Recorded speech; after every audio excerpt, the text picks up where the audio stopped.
इससे पहले भी हम लोगों ने जैसा इसी तरह का कुछ एक्सपेरिमेंट यहाँ वाशिम जिला में हम लोगों ने किया था, और यही एक सिंपल सा जो तकनीक है, वो तकनीक के बारे में हम लोग आज चर्चा करने वाले हैं। और इन सभी का जो मुख्य उद्देश्य है, इन जैसा हम लोग नवधान आटा की जो स्लरी बनाने का जो विधि हम लोगों ने देखा है, तो उसी कड़ी में यह जो प्रयोग है, यह प्रयोग मैं आप सभी के सामने रखना चाहता हूँ। जैसा हर जगह पे भारत देश में अलग अलग राज्यों में अलग अलग तरह के अनाज उपलब्ध होते हैं, अलग अलग तरह की दालें उपलब्ध होती है। तो महाराष्ट्र में जो मुख्यतः अलग अलग तरह के अनाज मिलते हैं, जिसमें गेहूं हो गया, ज्वार हो गया, बाजरा हो गया, चावल हो गया, नाचनी हो गया या रागी हो गया, और जो दालें होती है जैसा तुअर की दाल यानी अरहर, मूंग की दाल, उड़द की दाल, मसूर की दाल, तो यह जितने भी सारे दाल एवं अनाज है, इनको अगर सिर्फ पानी में भिगो के रखा जाए तो हर अनाज एवं दाल अलग अलग तरह के सूक्ष्म जीवों की पैदावार करने में मदद करता है। यानी यहाँ जो प्रयोग किया गया, जैसा सबसे पहले ज्वार का दाना, बाजरे का दाना, चावल का दाना लिया गया 100 ग्राम। इस सामने जो डिब्बा है, इस डिब्बे में 100 ग्राम ज्वारी का दाना और उसमें 200 ml तक पानी हर अनाज में डाला गया। 100 ग्राम दाना लिया गया और उसमें 200 ml तक पानी डाला गया। अब हर अनाज की अपनी एक प्रॉपर्टी होती है, पानी में सोखने के बाद में वह पानी खींचता है और पानी उस अनाज के अंदर जाकर वह फूल जाता है, और एक विशिष्ट मात्रा में पानी सोखने के बाद वही जो अनाज है एवं दाल है, वह अलग अलग सूक्ष्म जीवों की वृद्धि करने में मदद करता है। और सोखने के बाद में उसको अपने सिंपल से मिक्सर में से निकाला गया और उसका पेस्ट बनाया गया। अभी आपको इस चित्र में यहाँ अलग अलग तरह के अनाज, उसका पेस्ट आपको दिखाई दे रहा होगा। और जिस तरह से यहाँ पर अलग अलग तरह की जो रंग दिख रहे हैं अनाज के, और उस हर अनाज की जो प्रॉपर्टी है कि वे सूक्ष्म जीवों की निर्मित करते हैं, और सूक्ष्म जीवों के साथ में जब हर अनाज का डिग्रेडेशन होता है तो उसमें अलग अलग तरह के अर्क की निर्मित होती है। और यह सारे जो अनाज है, जैसा साइंटिफिकली अगर देखा जाए तो मार्केट में peptone, east extract, malt extract, या अलग अलग तरह के जो प्रोडक्ट पाए जाते हैं, उसी तरह के यह प्रोडक्ट अनाज के माध्यम से हम लोग बना सकते हैं। और एक चीज, हर अनाज में या तो कार्बोहाइड्रेट बड़े पैमाने पे होता है, या तो प्रोटीन बड़े पैमाने पे होता है, या तो ऑयल या जो लिपिड्स या फैट्स कहते हैं उसका कंटेंट ज्यादा पैमाने पे पाया जाता है। और जब कार्बोहाइड्रेट अगर इसमें बड़े पैमाने पे होगा, और सिंपल सा अगर हम लोग एग्जांपल लेवे तो चावल में, ज्वार में, बाजरा में और गेहूं में कार्बोहाइड्रेट बड़े पैमाने पे पाया जाता है। तो उस कार्बोहाइड्रेट का जब पानी के साथ संपर्क आता है और उसमें जब सूक्ष्म जीवों की वृद्धि होती है तो अलग अलग तरह के एसिड डेवलपमेंट में मदद मिलती है। और जब इसका डिग्रेडेशन होता है यानी बायोडिग्रेडेशन होता है, तो उसी में से, जैसा मान लो प्रोटीन है, तो प्रोटीन का कन्वर्शन अमाइनो एसिड्स में होता है। अगर कार्बोहाइड्रेट है तो ऑर्गेनिक एसिड्स बनेंगे, और अगर ऑयल कंटेनिंग चीजें हैं तो उसमें फैटी एसिड्स बनता है। और जब कंप्लीट हाइड्रोलिसिस होता है तो यह अलग अलग तरह के मॉलिक्यूल्स इसमें या मेटाबोलाइट्स, एंजाइम्स इसमें प्राप्त होते हैं। और इसको अगर हम लोग इसका पानी बनाकर देवे, यह जो अगला स्लाइड है, एक 15 दिन या 20 दिन के बाद में, यानी यह प्रक्रिया करने के बाद 15 दिन के बाद इस तरह का एक पेस्ट हमें मिलता है। और उसमें के जितने भी न्यूट्रिएंट्स हैं, उसमें जो अन्न द्रव्य है, वे सारे रिलीज होने में आसानी होती है। और यह जितने भी न्यूट्रिएंट्स है, यह सारे न्यूट्रिएंट्स मिट्टी को सुधारने में बड़े पैमाने पे उपयुक्त होते हैं। जैसा हमने 1960 के बाद में ग्रीन रिवॉल्यूशन के नाम पे जो नाइट्रोजन, फॉस्फोरस एवं पोटैश हम लोगों ने उपयोग में लाया, और सिर्फ नाइट्रोजन, फॉस्फोरस, पोटैश की वजह से जो हम लोगों की मिट्टी आज खराब हो चुकी है, किस जगह पर यही मिट्टी बंजर हो चुकी है, यानी सूक्ष्म जीवों की जो वह संख्या 80% तक खत्म हो चुकी है। एवं जो मित्र कीड़ है, पंछी है, इन सभी की संख्या आज कम होती जा रही है या कहीं कम हो चुकी है।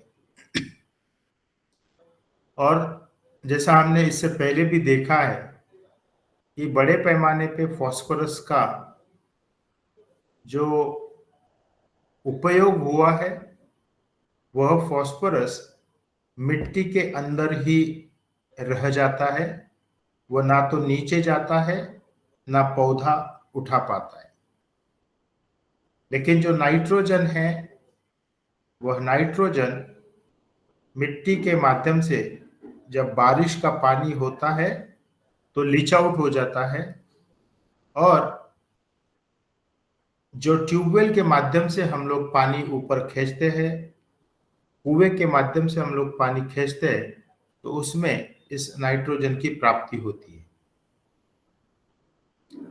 और यह जो मिट्टी आज खराब हो चुकी है, उसे अगर रिवाइव करना है, उसमें के अगर सूक्ष्म जीवों की निर्मित फिर से करना है, तो यह जो नेचुरल न्यूट्रिएंट है, यहाँ जो एक बोतल में आपको एक लिक्विड दिख रहा है जिसमें अलग अलग तरह के न्यूट्रिएंट पाए जाते हैं, और यहाँ पर जो अलग अलग तरह के 15 अनाज एवं दालें, इसका प्रयोग किया गया। अब आप देखिए कि जैसा chemical nitrogen, phosphorus, potassium market में आए, उसी तरह हम लोग गाय का जो गोबर है, बकरी की जो खाद है, इनका उपयोग करके हम लोगों ने मिट्टी सुधार का एक प्रयोग करने का कोशिश किया है। लेकिन बड़े पैमाने पे नाइट्रोजन एवं पानी का उपयोग बड़े पैमाने पे किया गया, और उस पानी में सॉल्ट लेवल ज्यादा होने की वजह से आज हर फसल में या तो कीड़ा लगता है या तो बीमारी आती है। और अगर मिट्टी पूरी तरह से खराब हो चुकी हो तो कीड़ा भी लगता है एवं बीमारियां भी आती है। तो इन सभी पर एक विशिष्ट इलाज करके यह जो अनाज एवं दालों का जो पानी है, फर्मेंटेशन करने के बाद में जो पानी बनता है, इसका अगर प्रयोग हर फसल में अगर किया जाए तो उन फसलों में इंसेक्ट एवं बीमारियों के अगेंस्ट रेजिस्टेंस डेवलप होने में मदद मिलती है। जैसा हम लोगों ने अपने हर किसी के घर में इडली बनाकर खाई है, और इडली जो बनती है तो उस इडली में मुख्यतः चावल एवं उड़द का दाल, उसका उपयोग किया जाता है। और इस चावल एवं उड़द के दाल के ऊपर विशिष्ट प्रकार के सूक्ष्मजीव पाए जाते हैं, और मुख्यतः ईस्ट कल्चर जो इसे फर्मेंटेशन करने में मदद करता है। तो इसी तरह हर अलग अलग अनाज अलग अलग सूक्ष्मजीवों की निर्मित करने में मदद करता है।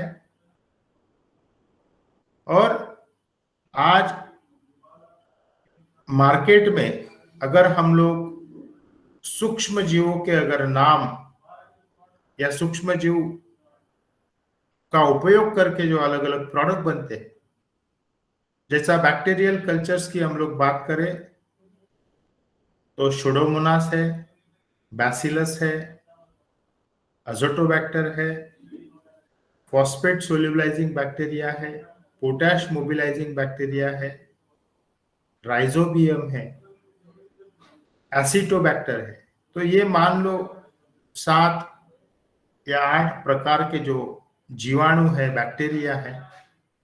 उसी तरह से जो फंगस होती है, जैसा ट्राइकोडर्मा हो गया, मेटाराइजियम हो गया, बिवेरिया हो गया, वर्टिसिलियम हो गया, या नुमोरिया जैसे, तो यह जो 12 से 15 अलग अलग तरह के जो सूक्ष्म जीव खेती में पाए जाते हैं, उसी तरह आसानी से अलग अलग सूक्ष्म जीवों की निर्मित यहाँ पर इन अनाज एवं दाल के माध्यम से होती है। मेरा ये आप सभी से विनंती रहेगा कि यह जो प्रयोग है, हर कोई अलग अलग अनाज के साथ में आप यह प्रयोग करें। यह प्रयोग करने के पीछे एक रीजन भी है कि हर अनाज में कितना पानी सोखने की ताकत है। यह पता चलता है। जैसा चावल है वह कम पानी सोखेगा, लेकिन जो चना है वह चना पानी ज्यादा सोखेगा। और इन सब अनाज का जब पेस्ट किया जावे तो इसमें सूक्ष्म जीव भी मिलेंगे, इसमें जैविक अर्क भी मिलेगा। और इसका पानी बनाकर अगर खेत में दिया जाए और 1.5 किलो अनाज का, दाल का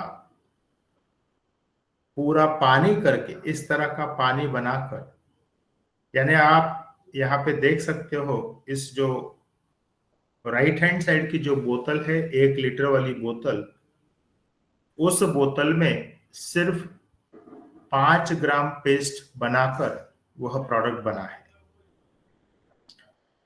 तो 1.5 किलो से हमारा 200 लीटर तक अच्छा लिक्विड बन जाता है, जिसमें अलग अलग तरह के सूक्ष्म जीव एवं न्यूट्रिएंट्स का लेवल उसमें अच्छा पाया जाता है।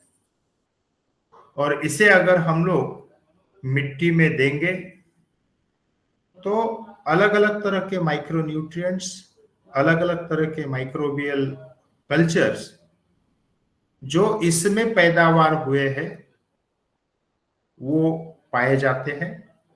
लेकिन जब यह पानी मिट्टी में दिया जाता है तो इसमें जो न्यूट्रिएंट डेवलप हुए हैं, उन न्यूट्रिएंट की वजह से मिट्टी में जो सजीव सृष्टि है, फिर वे सूक्ष्म जीवाणु होवे, उसमें मित्र कीड़ होवे, इन सभी का एक्टिवेशन होता है और हर फसल की जो जड़ होती है वह मजबूत होने में मदद मिलती है।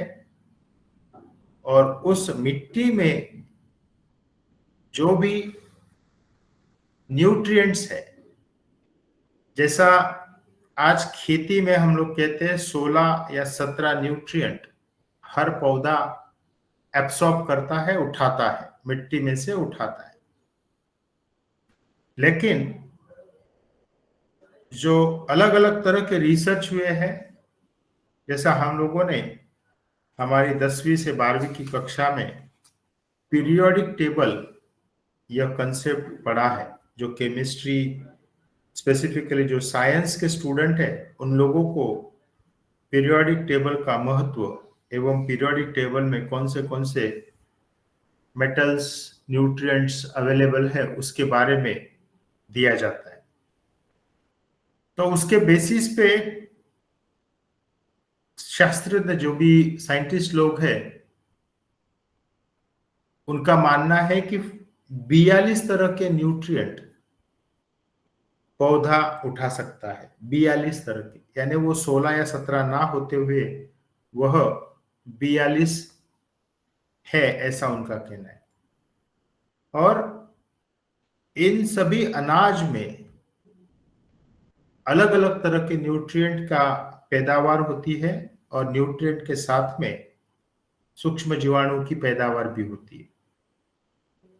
और इन सभी का मिक्सचर करके अगर हम लोग टोटल सब 1.5 किलो अनाज बनाकर उसका पानी बनाकर अगर खेतों में देवे, और मुख्यतः इन सभी का जो एप्लीकेशन है यह मुख्यतः सॉइल एप्लीकेशन होना चाहिए, या मोस्टली अगर ड्रेंचिंग किया जाए तो मिट्टी सुधारने में एवं पौधे में रेजिस्टेंस डेवलप करने में इनका बड़े पैमानों पर उपयोग होता है।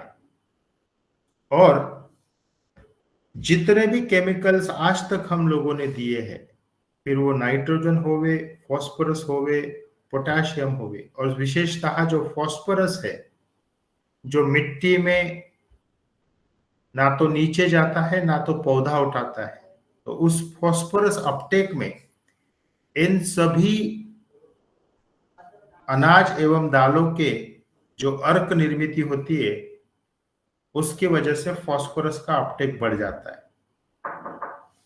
और जो मिट्टी आज सख्त हुई है, एक मिनट,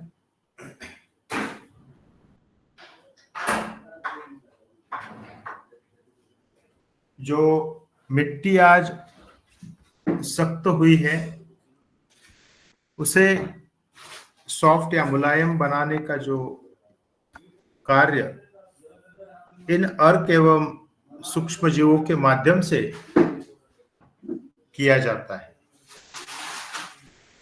तो आप सभी लोगों से मेरी एक विनती रहेगी कि आप सभी इन सभी अनाजों का इस तरह का पेस्ट बनाकर, उसका लिक्विड बनाकर मिट्टी में, जिस तरह से हम लोगों ने नवधान आटा की स्लरी देने का एक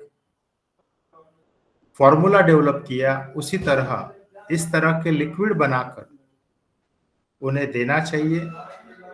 और जो अनाज है वह अनाज 20 दिन तक ज्यादा से ज्यादा भिगो के रखना है, उसका बाद में पेस्ट बनाना है। और वह पेस्ट भी मान लो एक 7 से 8 दिन में अच्छे से घुल जाती है और वाटर सोल्यूबल मॉलिक्यूल्स डेवलप होने में मदद मिलती है।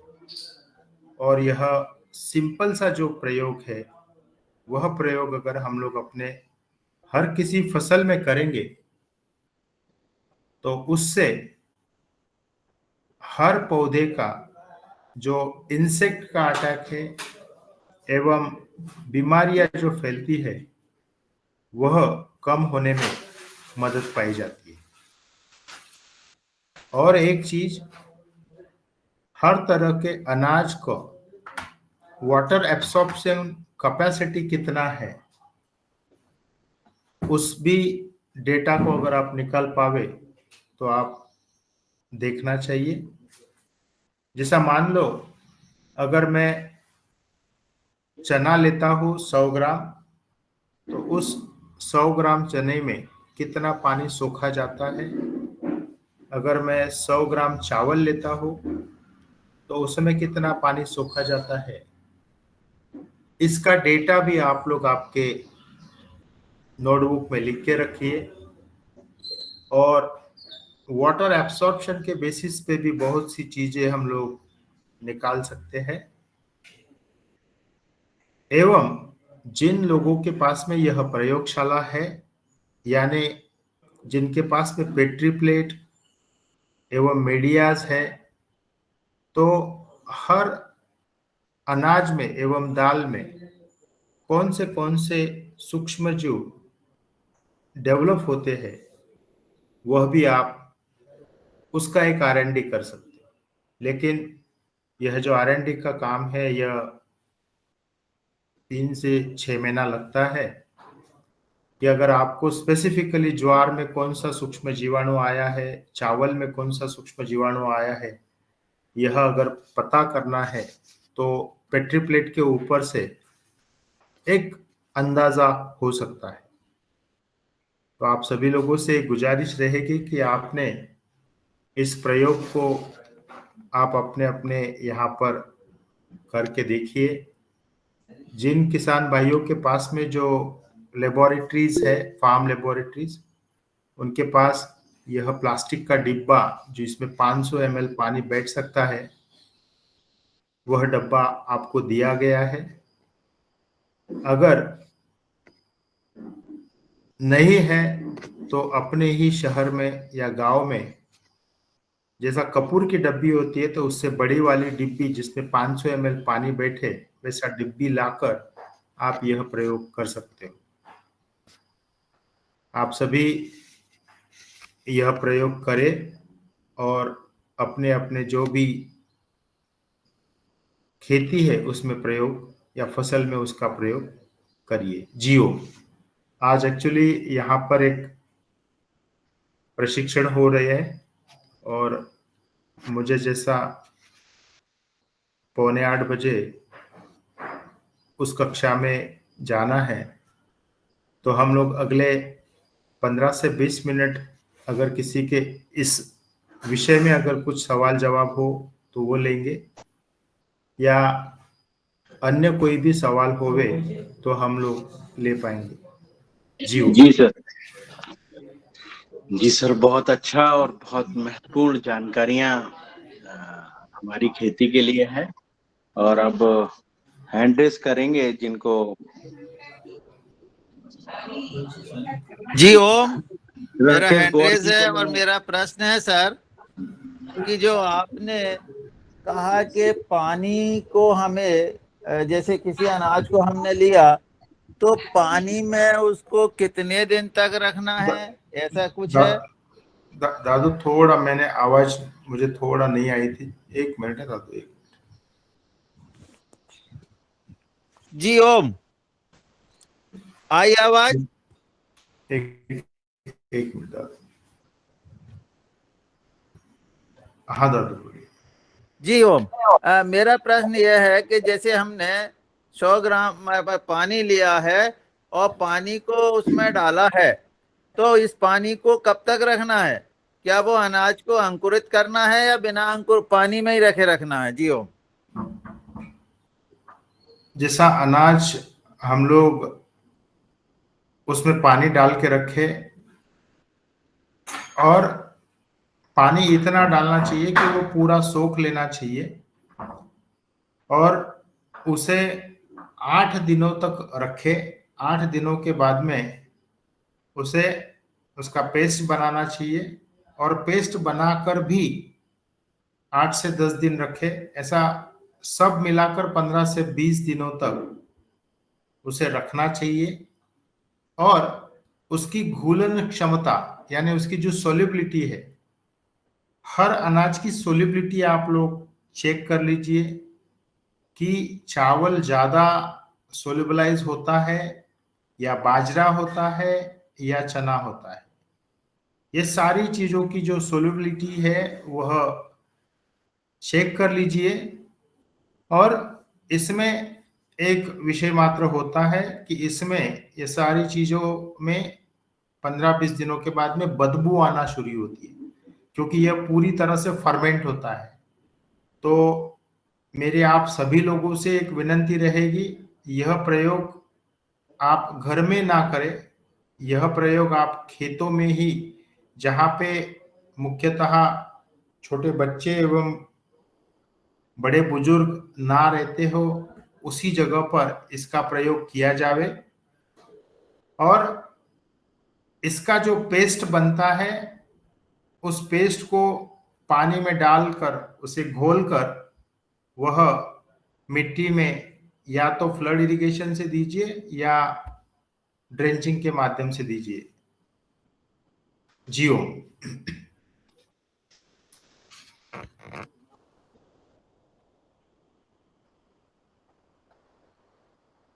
जी सर, बहुत अच्छा। अब मैं गौर साहब को बुलाता हूँ। आदरणीय गौर साहब, आप हमें।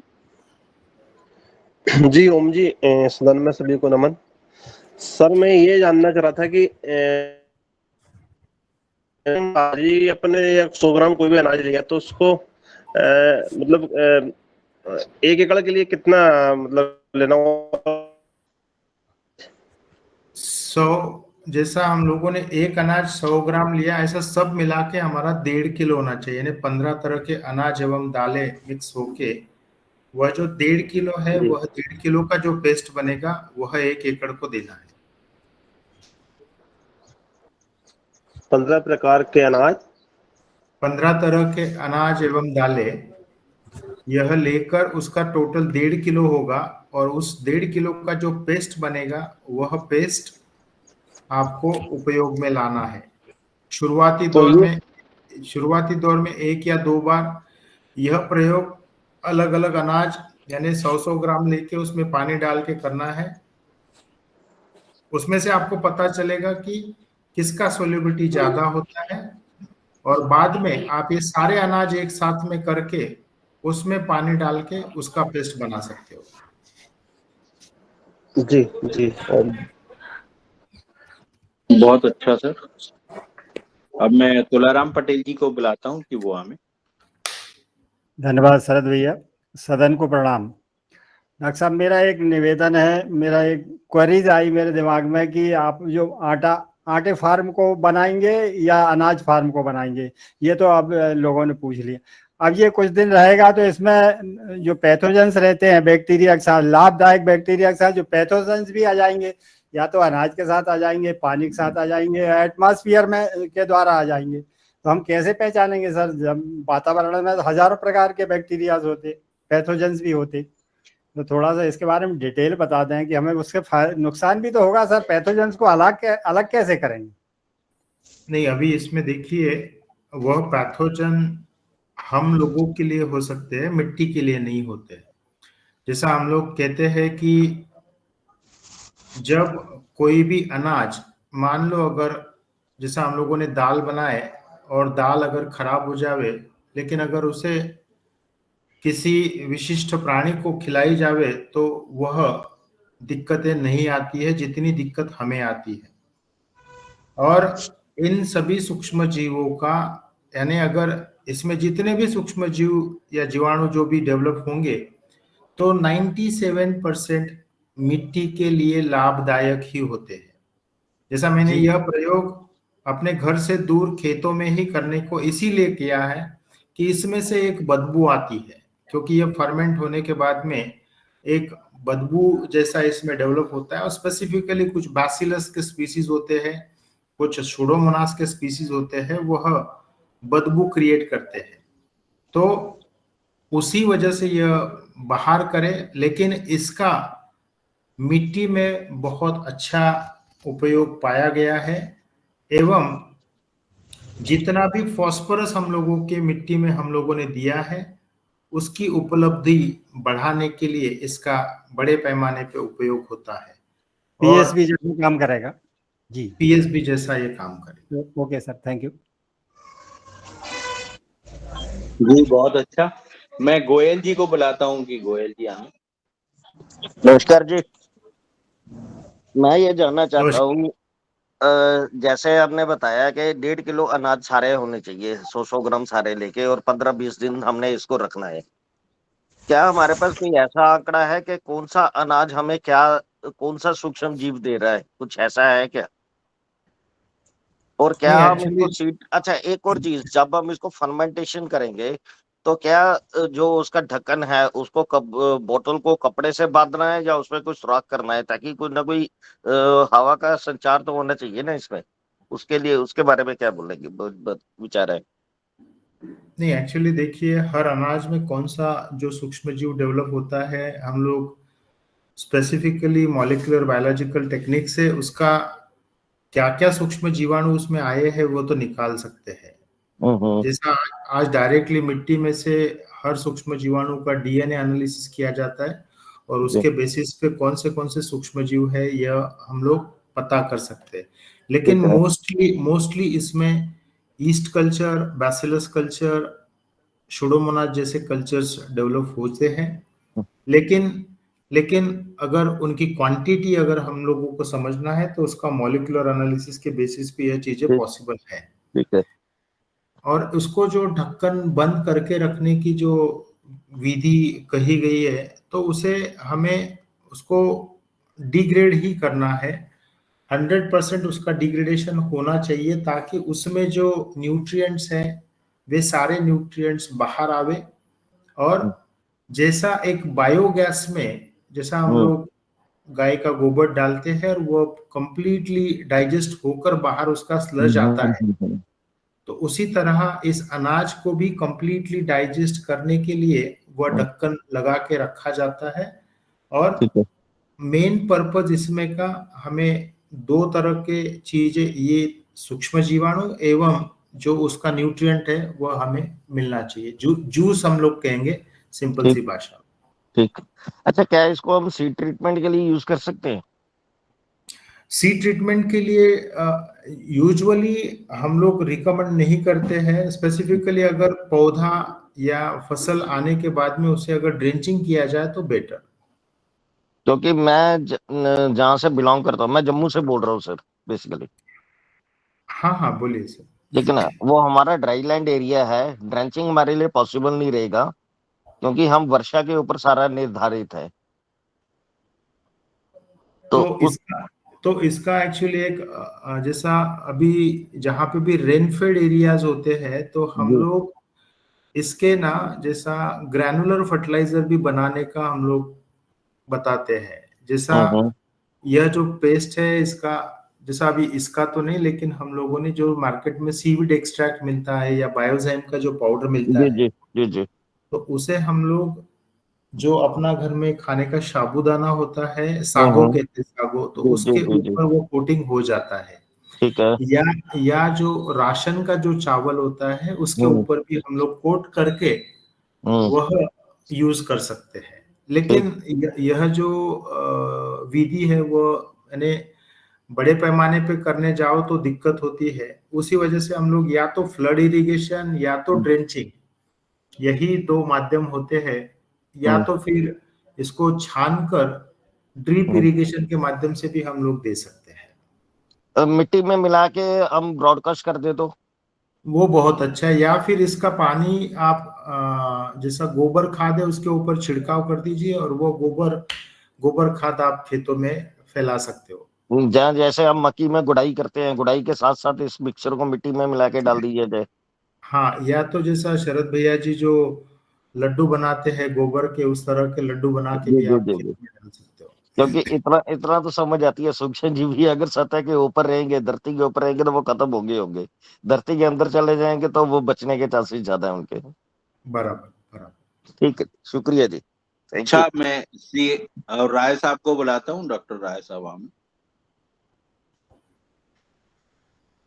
जी ओम, सदन को प्रणाम। सर, मुझको लगता है कि ये जो आपने बताया कि इसको भिगा करके इसका पेस्ट बना करके और इससे हम कौन सी बैक्टीरिया ई कर सकते हैं उसको पता कर सकते हैं, तो क्या हम जैसे साधारण लोगों को यह संभव तो नहीं लगता है कि हम लोग उसका ज्ञान प्राप्त कर सकते हैं। तो बस खाली हम लोग को विधि बताई जाए कि ये चीज़ ऐसे करिए तो इसमें ये चीज़ पैदा हो जाएगा और इसको डालना है। क्योंकि हम लोग अगर कृषि लायक 5 एकड़ की किसान अगर बनाने लगेंगे तो उसी में रह जाएंगे, उनका कोई खेती वेती का काम सब बंद हो जाएगा। जी, मैं यही पूछना चाहता हूँ। मैं बहुत जो हकीकत है, जो एकदम प्रैक्टिकली है, वो बात बता रहे जी। वो नहीं, आपकी बात एकदम सही है, लेकिन मेरा यही मानना है कि इनका अगर एनालिसिस अगर किया यानी पहला, सबसे पहला एक एनालिसिस ये होता है कि मैं अपने पौधे में जैसा हर चीज, मान लो अगर आज मैं भी कहता हूँ किसी भी किसान भाइयों को, तो वे अपने किसी छोटे क्षेत्र में इन सभी चीजों का प्रयोग करें। आपको जैसा मान लो कि 1000 स्क्वायर फीट में अगर डाला है और दूसरे 1000 स्क्वायर फीट में अगर आप नहीं डालते हो तो आपको आंखों से वह उसका रिजल्ट दिखता है। और जैसा ये देने के बाद में मुख्यतः इसमें सूक्ष्म जीवाणु एवं जो न्यूट्रिएंट की लेवल अच्छी होने की वजह से यह, जैसा हम लोग कहते हैं कि अमृत पानी बन जाता है। और हर फसल की जड़ों के पास में जितने भी जो भी सजीव सृष्टि है उसका एक्टिवेशन का यह काम करता है। और उसमें अगर सूक्ष्म जीवाणु हमें देखना है तो जैसा मैंने पहले भी कहा है कि इसको मॉलिक्यूलर टेक्नोलॉजी के बाद माध्यम से जैसा डीएनए बेसिस पे ही हम लोग इन सभी सूक्ष्म जीवों को पहचान पाते हैं। लेकिन यह जो आंखों से जो रिजल्ट दिखता है कि मैंने बना लिया, मैंने खेत में कुछ पौधों को पहले दिया और मुझे हर फसल में, जैसा मान लो मैं अगर 2-3 तरह की फसल साल भर में लेता हूँ तो उन फसलों में इसका प्रयोग किया जावे। और अगर इस साल आपको अच्छा रिजल्ट मिलता है तो अगले साल आप यह प्रोडक्ट बनाकर आप दे सकते हो। अभी जैसा यहाँ मैंने हर अनाज में सिंपल सा पानी डालने को कहा है, लेकिन इसी इसी प्रयोग को पानी के जगह अगर आप छाछ डालें, यानी हर अनाज में छाछ डालना है। हर अनाज में आप जो वर्मी वॉश है वह डालना है। हर अनाज में आप मान लो ट्राइकोडर्मा जो आप बनाते हो वह डालना है। तो अलग अलग तरह के अगर हम लोग सूक्ष्म जीवाणु डालेंगे अनाज के साथ में तो अलग अलग तरह के मेटाबोलाइट्स डेवलप होंगे। लेकिन यह पहले पानी डालकर ही आप देखिए, उसके बाद आप छाछ डालकर देखिए, आपको अच्छे रिजल्ट्स इसके माध्यम से देखने को मिलेंगे। जी हो।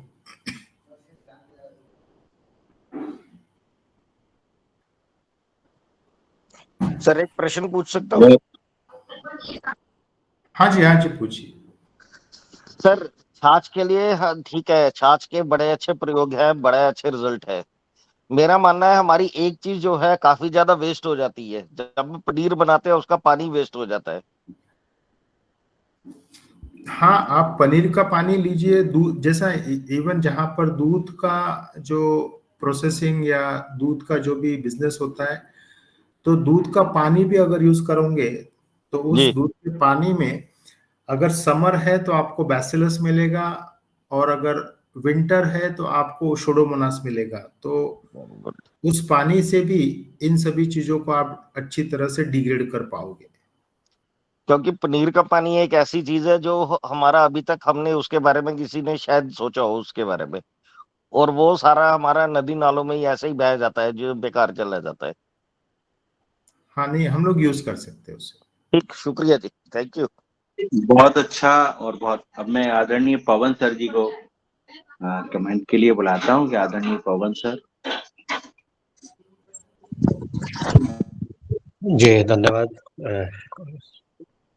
और आज के मुख्य वक्ता के रूप में संतोष चौहान जी के ये सेशंस लगातार नए नए अभिनव प्रयोगों के और नए नए चर्चा उपरांत निकलने वाले निष्कर्षों के आधार पर बहुत बढ़िया सत्र चल रहे हैं। तो मैं बस ये जानना चाह रहा हूँ कि डॉक्टर चौहान से कि जो अभी तक के आपने ये प्रयोग किया, जो इस चीज पर आज हमने कई सारे आर्टों के ऊपर बातचीत की, तो उसमें शायद बीच में कुछ नेटवर्क में कमी थी, तो मैं शायद, अगर आपने बताया होगा, मैं नहीं सुन पाया। तो सबसे क्या इनको, इन आर्टों को हमने अलग अलग रूप में भी आपने कहीं पर ट्राई करके इसको देखा, और उसमें से भी क्या ऐसा किसी विशिष्ट रूप से कोई अनुभव आया कि हम जो आपके अनुभव में आया है कि ये मिलेट्स वाले जो हैं इसमें अच्छा हमें रिजल्ट निकला या दूसरे आटे में कम निकला? तो ऐसी कोई तुलना इसमें रही है? हो सकता है ये हमने पहले चर्चा की हुई लेकिन मैं नहीं सुन पाया। नहीं, जी एक्चुअली सर सेपरेट, जैसा सिर्फ गेहूं का पेस्ट करके उसका ट्रायल नहीं किया गया है, लेकिन ये सारे मिक्स करके उसके ट्रायल्स, मान लो जैसा सोयाबीन है या ज्वार है या चना है, इन सभी फसलों में ये सब प्रयोग किए गए हैं। लेकिन जो आप कह रहे हो कि इंडिविजुअल जो दाना है, अनाज है, उसका अगर प्रयोग किया जावे तो बहुत अच्छे से इसका कुछ ना कुछ कंक्लूजन आ सकता है कि छोटे पैमाने पे हर फसल में अगर जैसा मान लो कि हम लोग बैगन बनाते हैं या टोमेटो करते हैं, तो उन क्रॉप में हम लोग इसका प्रयोग साइंटिफिकली, जैसे साइंटिफिक ट्रायल्स होती है, उस तरह का अगर किया जावे तो बेहतर है। जी जी। तो ये अभी ट्रायल स्टेज में इसको किया जा सकता है, और मेरे ख्याल से इस पर भी करना चाहिए, क्योंकि हो सकता है कि अलग अलग क्रॉप में अलग अलग आटा, या जो धान है, या सॉरी जो क्रॉप है, मतलब आटा है, उसकी सिनर्जी हो सकती है, उसकी, उसमें कोई चीज में ज्यादा रिस्पॉन्स हो सकता है, किसी में कम हो सकता है। तो ये उसका तात्पर्य था। और ये भी है कि ये जो आटा है वो किस विधि से उगाया गया है। अगर वो जैविक विधि से, नॉन केमिकल तरीके से उगाया गया है, तो शायद उसका रिस्पॉन्स अच्छा रहेगा। और केमिकल विधि से अगर लगाया गया है और उसमें केमिकल्स के भी ट्रेसेस हैं, तो उसका रिस्पॉन्स अलग रहेगा। ऐसा मेरा मानना है। आप भी इस बात से सहमत होंगे शायद। सही बात है। एक्चुअली अगर केमिकली, यानी केमिकल ट्रीटमेंट बहुत ज्यादा होगा और वह उस तरह का अगर गेहूं होगा तो वह रेसिड्यू तो जरूर आएगा, और वह रेसिड्यू कहीं ना कहीं, यानी जैसा उसका रिजल्ट कुछ अलग आएगा। जी जी जी, धन्यवाद। मैं मेरे इस हाइपोथेसिस मुझे लगता है कि इस चीज़ पर आप भी विचार करिएगा, और अगर किसी संस्था के साथ, जैसे वो नेशनल केमिकल लेबोरेटरी है जो आपके साथ है, उनके साथ मिलके इस विषय पर भी जरा सी कुछ ट्रायल्स और रिसर्च हो जाए, तो शायद उसको, इस चीज़ को और अच्छी तरह से समझने में कुछ मदद मिल सकती है। तो ऐसा कुछ ये फ्यूचर के लिए कुछ हो सकता है। दूसरा जो अभी मैंने आपको एक वो भेजा भी था, वो पूरे भारतवर्ष में बायो इनपुट रिसोर्स सेंटर्स अलग-अलग जगह पर बन रहे हैं। आपके द्वारा भी फार्म लैब कॉन्सेप्ट पर महाराष्ट्र में कार्य हो रहा है। तो इस विषय पर भी आने वाले समय पर हम ज़रूर चर्चा करें कि ये बायो इनपुट रिसोर्स सेंटर्स जो और जगह बन रहे हैं, जैसे वो आंध्र प्रदेश वाले हैं, तो वो तो कई सारी चीज़ों को इंटीग्रेट करते हुए कर रहे हैं। लेकिन आप जो कर रहे हैं उसमें फार्म लैब पर ज़्यादा फोकस है, तो इस विषय पर भी मुझे लगता है कि कभी हम बातचीत करें, और मैं उनको भी बुला करके एक बार इस विषय पर भी चर्चा की जा सकती है, जिससे कि हम एक कंक्लूजन पर पहुँचे कि क्या चीज़ एक्चुअली किसान को करनी चाहिए और किस तरीके से इस कार्य को किया जा सकता है। इस तरह से और अच्छा जो है कार्य ये हो सकता है। तो और जगह जो बायो इनपुट रिसोर्स सेंटर्स हैं और फार्म लैब मॉडल के परिप्रेक्ष्य में अगर आप कुछ टिप्पणी दे सकते हैं तो उसके बारे में बताइएगा। नहीं, जरूर सर, जरूर जरूर हो सकता है सर। जी जी जी, क्योंकि अंत में तो ये सूक्ष्म जीव ही हैं जो कि सारा कार्य कर रहे हैं। तो ऐसा यहाँ पर भी जो भी कार्य हो रहे हैं, और जिसका कि एक बड़े स्तर पर हम उसको रेप्लिकेट किया जा सकता है, या उससे ज़्यादा लोगों को फ़ायदा पहुँचाया जा सकता है, इस विषय पर आने वाले दिनों पर हम ज़रूर चर्चा करेंगे। मैं अपनी वाणी को विराम देता हूँ। धन्यवाद doctor Chauhan. Thank you. Sir बहुत बहुत अच्छा सर, और बहुत महत्वपूर्ण जानकारियां।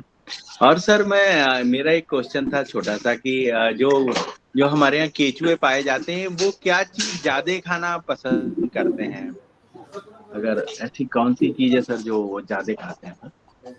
नहीं, अभी एक्चुअली वैसा तो देखिए, जो रिसर्च है वो उतना मेरे हिसाब से तो कहीं नहीं होगा, लेकिन कुछ चीजें ये सामने आई थी कि जो केचुए है, जैसा जो फ्यूजेरियम नामक जो एक बीमारी उसके वजह से चने में लगती है, तो फ्यूजेरियम को खाने में यानी ज्यादा पैमाने पे यह केचुआ खाता है, ऐसे रिपोर्ट्स पाए गए हैं। लेकिन जो आपका सवाल है, मुझे नहीं लगता उस तरह का किसी जगह पर कोई संशोधन हुआ हो। जी सर। अब मैं सर ये कुम्हार जी हैं बब्बन साहब, उनको सदर आमंत्रित करता हूँ कि वो लास्ट क्वेश्चन करें, सर को जाना है। फिर मैं रमेश दादू जी को बुला,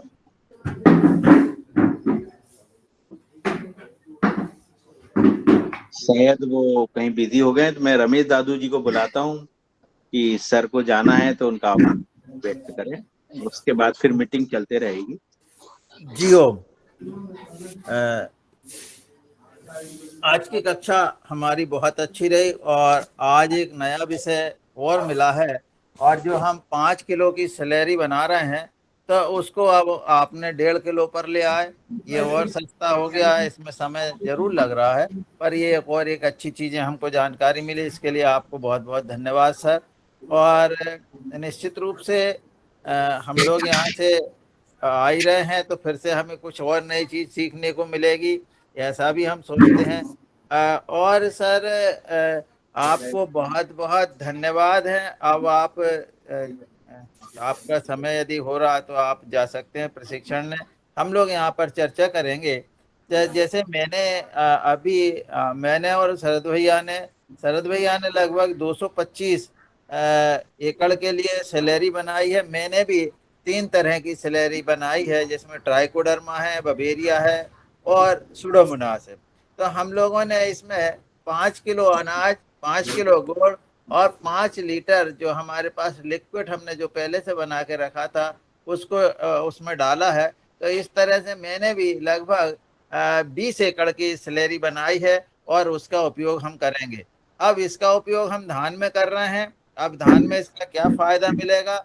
वैसे हमारे आदरणीय राकेश जी जो हैं उन्होंने भी इस पर अच्छा काम किया है, और राकेश जी ने की फसल को देखने के लिए और लोग आ रहे हैं।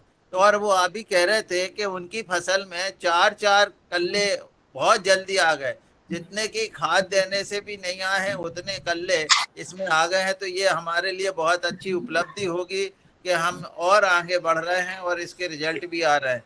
मैं भी अभी कुछ प्रयोग ऐसे करूंगा कि जो 8 दिन पहले धान लगी है उसमें डालेंगे, कुछ 2 दिन पहले लगी है उसमें डालेंगे, कुछ और दिन में डालेंगे।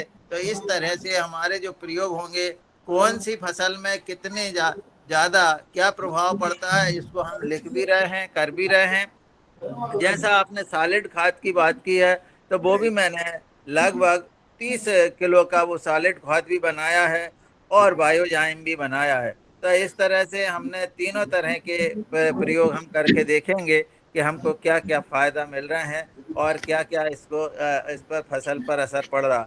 किसी जगह हम तीनों चीज डालेंगे, किसी जगह 2 चीज डालेंगे, और कहीं पर केवल हम सैलरी का ही उपयोग करेंगे। तो ये इस तरह से हम लोग अभी करने ही वाले हैं। यहाँ सैलरी बने हमारे 8 दिन हो गए हैं, तो अब हमारी सैलरी तैयार है और अब वो खेत में जाने के लिए तैयार है। तो आज या कल में हम इस सैलरी का उपयोग अपने खेत में कर लेंगे, उनको चिन्हित कर लेंगे और अलग अलग उसको डॉक्यूमेंट भी कर लेंगे कि कौन से खेत में हमने कितनी डाली, कब डाली और कितने दिन बाद डाली है, और उसमें उसके पहले क्या कुछ रसायन डाला गया है या नहीं डाला गया है, इसकी जानकारी भी हम रखेंगे।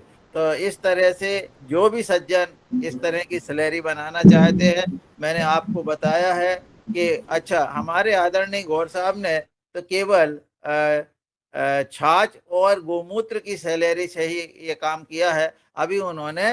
पर उन्होंने एक बात जो हमको बहुत अच्छी बताई है कि भैया जिप्सम का प्रयोग यदि हम करते हैं तो इसमें बहुत ज्यादा फायदा होता है। अब ये जिप्सम जो है उनको मिल गया था तो उन्होंने जिप्सम का उपयोग किया है।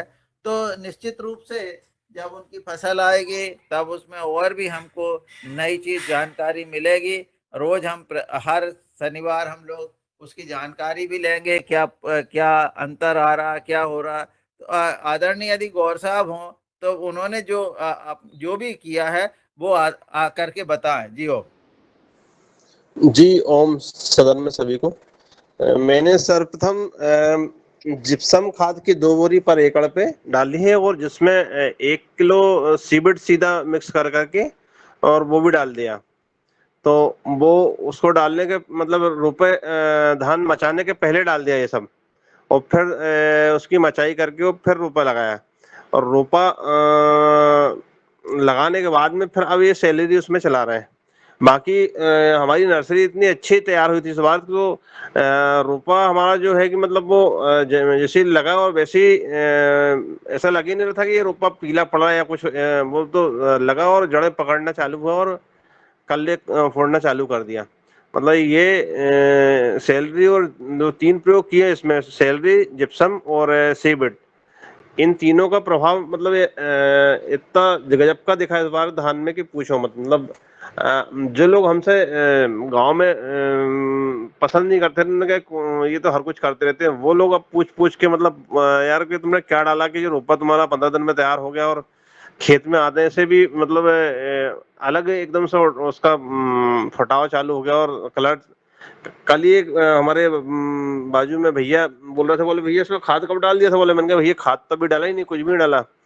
तो यार ये तो ऐसा लग रहा है जैसे खाद डल गया और पौधा पूरा चलने लगा, पूरा कलर एक जैसा कलर, नेचुरल कलर पूरा आ रहा है। मतलब ये एक रोपे नर्सरी पे अच्छा ध्यान तैयार करने से ऐसा समझ में आ रहा है कि वो पौधा ट्रांसफर कर रहा है अपन दूसरी जगह, तो वहां भी उसका मतलब नर्सरी का प्रभाव वहां जाके दिख रहा है, उसका पौधा अलग ही बना हुआ, ये देखने में आया। अब मैं आज एक चीज और करने वाला हूँ, थोड़ा रोपा अपना बच गया था तो वो एक गांव में एक सज्जन को दिया था, तो उनके खेत में उस रोपे में और उनके पास की जो नर्सरी उसका भी मेरे को देखना है आज जा करके कि उसमें कितना अंतर है, कि अपने खेत में अंतर है या उनके खेत में, क्योंकि अपने पूरे खेत में जिप्सम और सीबिड भी डाला है। तो क्या वो फर्क है कि नर्सरी का फर्क है, वो थोड़ा सा एक पक्का करना है आज जा करके। जी ओम। सर बहुत सुंदर भैया आपने जो प्रयोग किया है, और निश्चित रूप से ये प्रयोग हमारे किसान भाइयों के लिए आगामी सत्र में फायदेमंद रहेगा। और जैसे अगला जो रबी का सीजन आ रहा है, तो निश्चित रूप से इससे जिप्सम की यदि उसका रिजल्ट मिलता है तो जिप्सम भी जो है उसकी मात्रा भी खरीदने में बढ़ेगी और जमीन सुधरेगी। इसका जी जमीन पर क्या प्रभाव दिख रहा है आपको? कुछ ऐसा लगा है क्या जिप्सम से, या आप चलते हैं तो उसमें कुछ अंतर आ रहा? नहीं, अब ऐसा तो खैर अभी कुछ समझ में नहीं आ रहा, कारण कि हाँ, ये एक फर्क समझ में आ रहा कि जिप्सम वाले खेत में बतर बहुत जल्दी आ रही, ये देखने में तो समझ में आ रहा मेरे को। मतलब जो बतर बोलना चाहिए ना, जैसे परसों हाँ धूप जी। खिली और परसों पानी गिरा था हमारे यहाँ सुबह 5 बजे, सुबह 5 बजे की रात को अच्छा तेज बारिश के साथ पानी गिरा। और आज कल मतलब परसों गिरा सुबह, और कल हम देखने का उस खेत में तो अच्छी बढ़िया बतर देखने को मिली। ये जरूर फायदा समझ में आ रहा है कि मतलब कुछ उसमें मतलब पानी की क्षमता समझ में आ रही है बैठने की। अच्छा, मतलब पानी सोख लिया जा रहा। हाँ हाँ हाँ, ये समझ में आया मेरे ऐसे ही को। हुआ, इसका सर मतलब ये हुआ कि पानी सोख रहा है जी। हाँ सर मेहरा जी, बोले। हाँ कह रहे थे सर, उस दिन आप बोले थे जो फोन पे बात हुई कि हम आएंगे, वो तो सर पूछेंगे अगर सूडोमोनास का कल्चर नहीं है तो क्या दूध से बनाया जा सकता है जी वो प्रश्न फिर अपन भूल गए। हाँ, पर अभी उन्होंने कहा कि सुडोमोनास उसमें मिलता है, तो सुडोमोनास का अपन ने पूछ नहीं पाए, वो बात मेरे भी दिमाग से चली गई। चलिए ठीक है सर। है ना? चलिए सर, कुमार बी का हैंडरेज है, यदि वो कुछ पूछना चाहते हैं या कुछ कहना चाहते हैं तो मैं उनको आमंत्रित करता हूं। सर, वो कुमार बब्बन जी, वो तो आदरणीय अपनी कुमार आपकी बब्बन जी। चर्चा है सर, चले गए हैं। अच्छा, तो अब सर यदि हमारे सदन में जो लोग लगभग 30-35 लोग उपस्थित है, वो यदि कोई चीज पूछेंगे तो उसके जो हमारा ज्ञान है उसके माध्यम से जो कुछ हम कर रहे हैं, जो हम जुड़े हैं उनके माध्यम से हम कुछ बता पाएंगे। अन्यथा कोई भाई ने यदि कोई नया प्रयोग किया हो तो वो भी हमें बताने का कष्ट करें, जिससे कि हम कुछ और चीजें सीख सकें। जी ओम जी, आवाज आ जी रहा है? सर। कुमार भवन से बोल रहा हूँ। Hello hello. बोले। हाँ बोलिए। जी हेलो।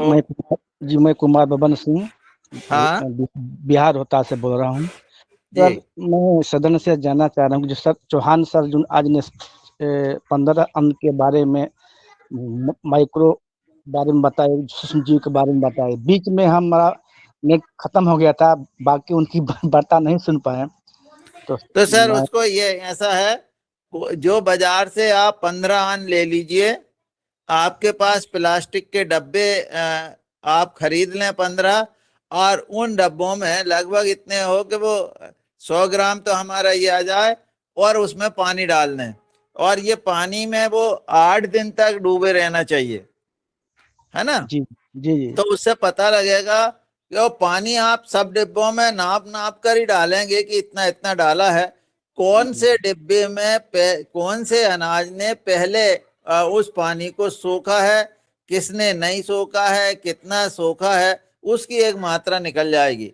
8 दिन बाद, क्योंकि इसको घर नहीं करना है, खेत में जा करके करना है, या जहां बाहर, जहां छोटे बच्चे और बुजुर्गों का वहां जाना जाना कम हो, क्योंकि इसमें बदबू आएगी, अनाज सड़ेगा तो इसमें बदबू आएगी, और जब ये बदबू आएगी तो उसमें बहुत सारे नए नए जो है न्यूट्रेंट भी उसमें आएंगे, नए नए जीवाणु उसमें पनपेंगे, जैसे कि हमारे इडली में पनपते हैं।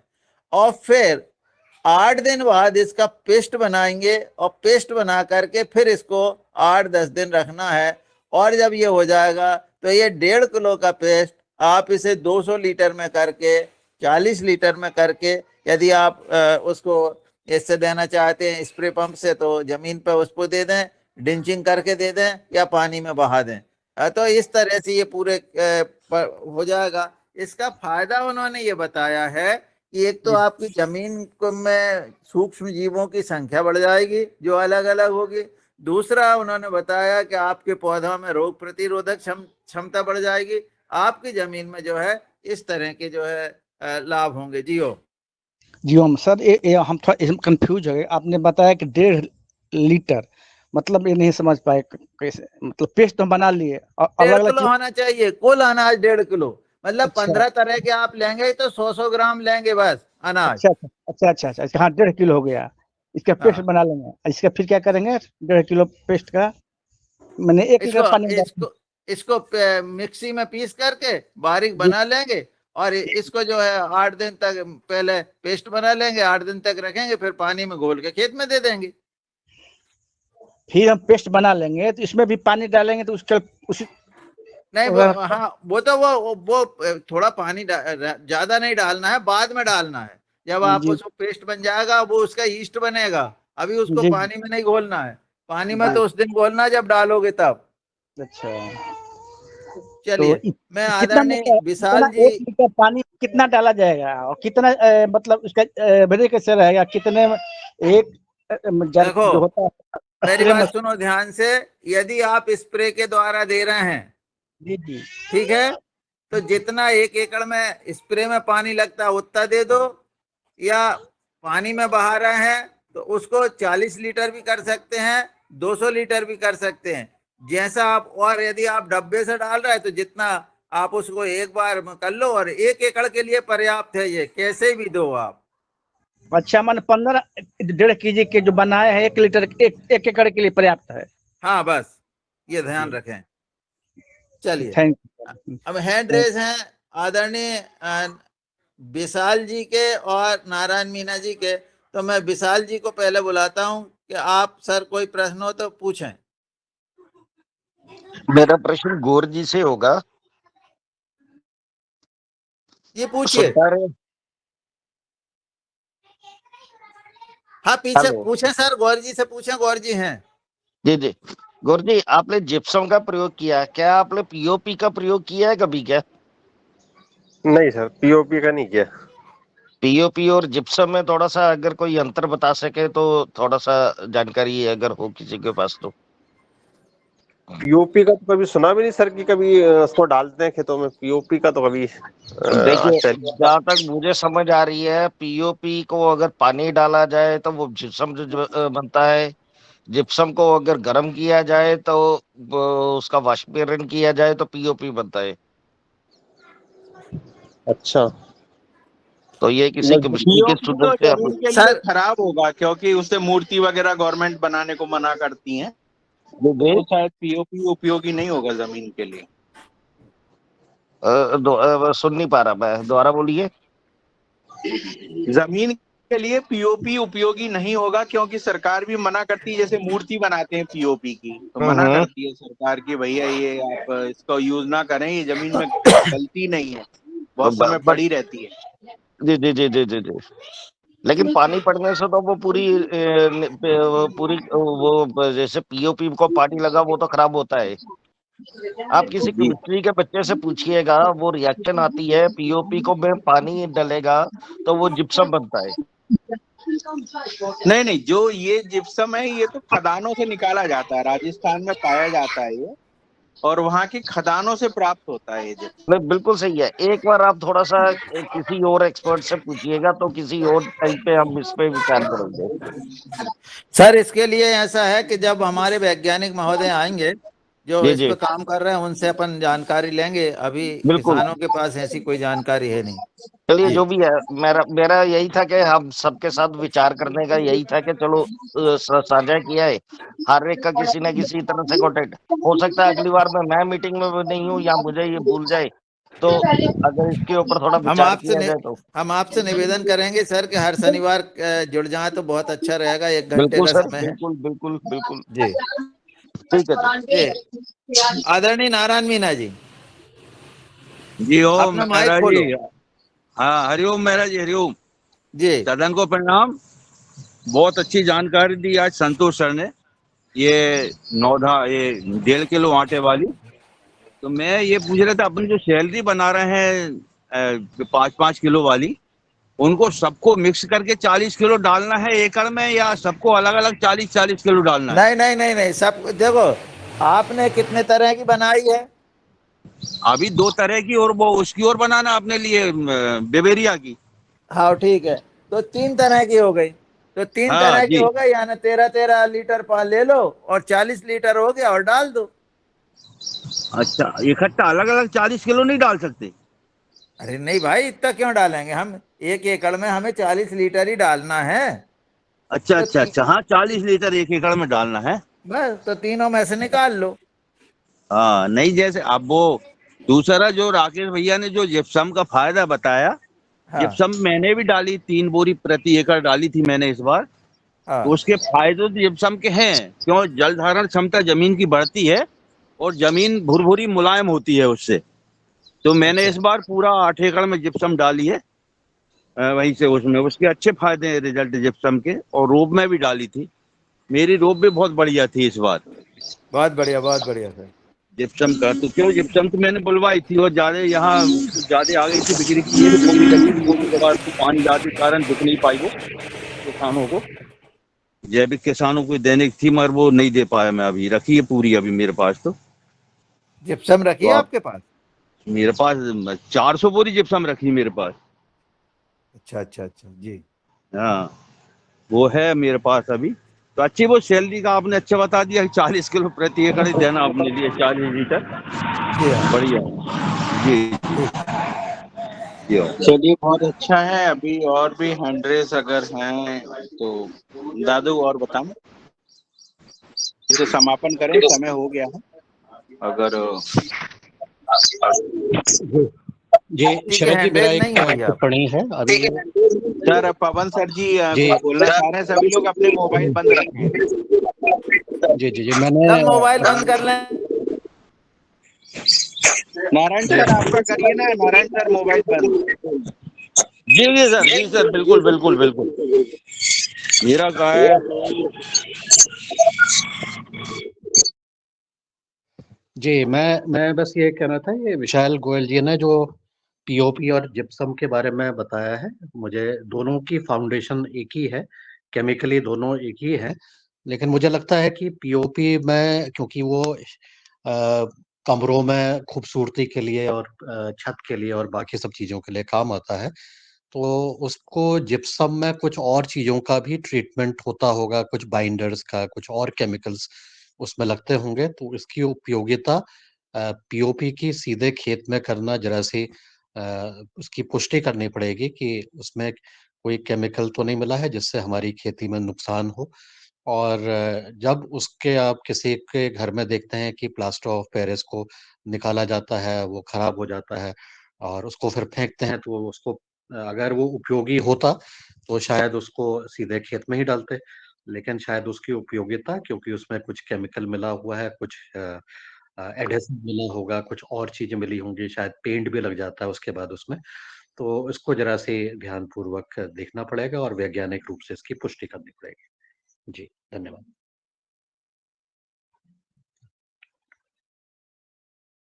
जी डॉक्टर जी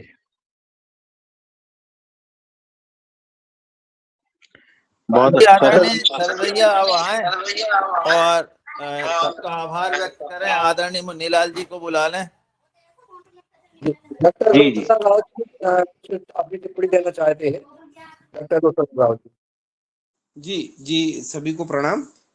ये पीओपी और जिप्सम के बारे में जो बात हो रही थी उसी पर थोड़ा सा कहना चाहूंगा। जैसा इन अभी गोयल जी ने बताया कि ये उसमें गर्म करने पे पीओपी बनता है, तो ये गर्म करना मतलब उसमें जो हाइड्रोजन है, मतलब जो पानी का है H2O जो है वो कम हो जाता है उसमें, तो ये पीओपी बन जाता है। और ये एक्चुअली में कहीं पर भी अभी तक पीओपी का कहीं भी उपयोग नहीं है। और दूसरा, ये वाटर इनसॉल्युबल होता है, जबकि जिप्सम वाटर में मतलब उसके साथ उसका जब सॉइल में जाता है तो वो कैल्शियम और उसका सल्फर अलग अलग हो जाता है, तो वो सॉइल के साथ रिएक्ट करता है, और जो पीओपी है वो रिएक्ट नहीं करता।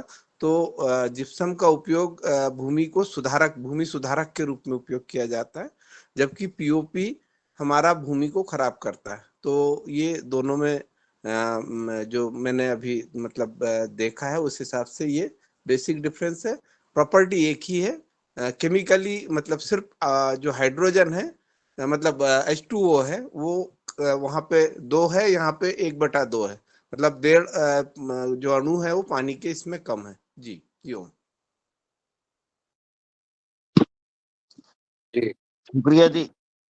देखिए मेरा कहने का वही था कि जैसे पीओपी हम जब बेकार हो जाता है, जब पीओपी करवाते हैं उसके बाद जो मटेरियल बच जाता है तो वो सारा बेकार हो जाता है।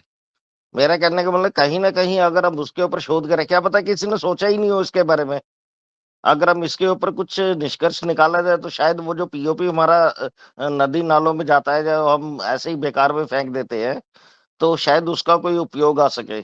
मेरा खाली इतना ही था, वो कहने का मतलब था। बिल्कुल सही सही सोच रहे हैं आप, क्योंकि जिप्सम ब्लॉक भी यूज कर रहे हैं हम, पर उसमें थोड़ी सी प्रॉपर्टीज, जब जिप्सम ब्लॉक को यूज करते हैं बिल्डिंग में, वो भी जी आजकल यूज होने लग गए हैं हीट वो रेजिस्टेंस के लिए। तो जी जैसे पीओपी हीट रेजिस्टेंस के लिए उपयोग किया जाता है, वैसे ये भी किया जाता है। तो जी जिप्सम ब्लॉक भी आजकल बहुत उपयोग हो रहे हैं। तो निश्चित रूप से इस पे थोड़ा सा देखने की जरूरत है। एक बार मैं भी थोड़ा सा प्रयास करूंगा और लोगों से समझने के लिए, और क्या देखिए इस पे मैं किसी मैं मैं इस विचार, इसके विषय में क्यों विचार आया मेरा, जिप्सम साधारण हमें